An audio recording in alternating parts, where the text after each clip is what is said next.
Week's Kenyan election are being sworn in all around the country, but there are tens of thousands of losers who have a very painful 12 days since then, have been having a painful 12 days since then.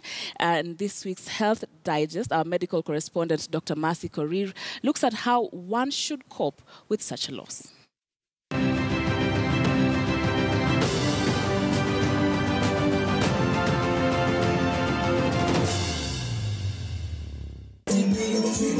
Some are mourning the loss of opportunity after campaigning very hard prior to August the 8th.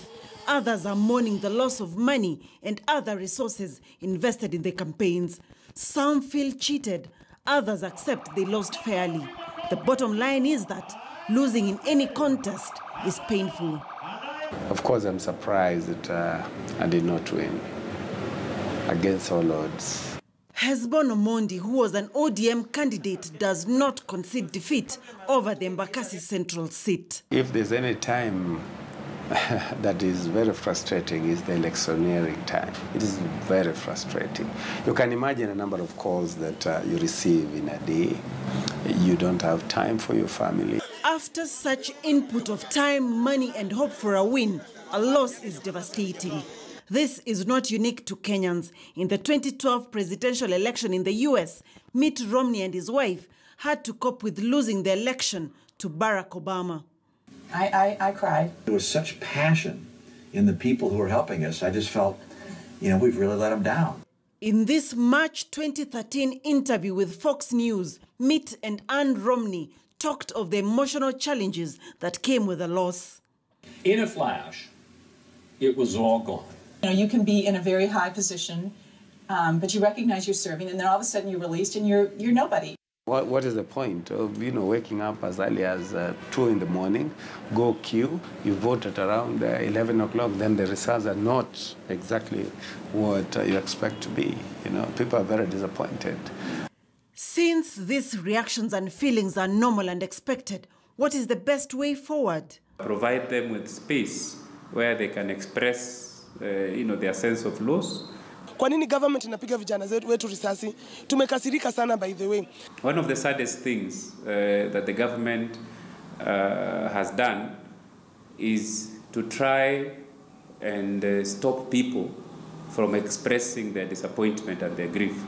This just makes things to be bottled up. Grief not only comes because of a loss occasioned by death, but it can also come from losing in an election.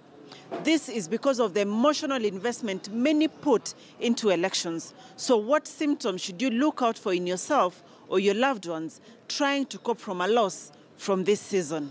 Some people might cry, express, sadness. Some people might get a bit irritated, and that's normal. Now, when it continues for a long period than what is usually expected in that culture and in that society, then you can start saying that this is abnormal. That point, and when the extent of grief is exaggerated, one would need professional help. Many people experiencing a loss would go through the 5 stages of grief. First stage, of course, is denial, especially when it's a sudden loss, a sudden unexpected loss. And the second stage would be a stage of some degree of anger or irritability, where an individual will be angry at themselves, angry at their supporters, angry at whoever was organizing this whole thing.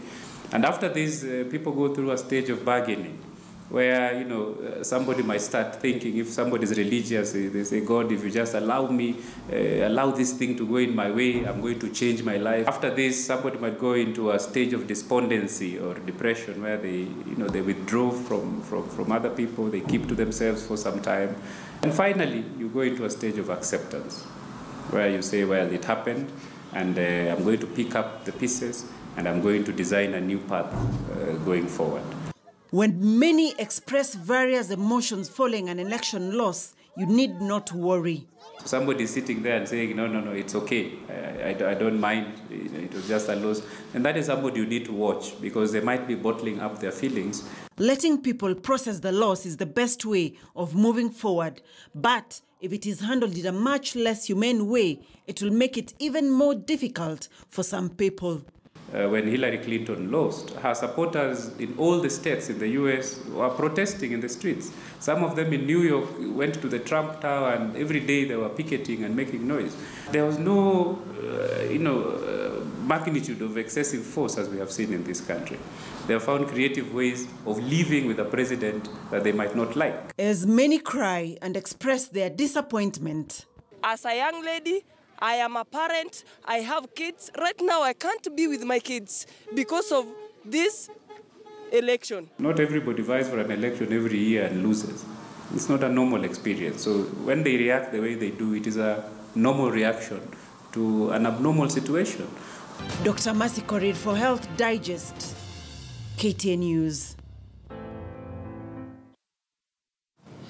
Such an important and timely report there by Dr.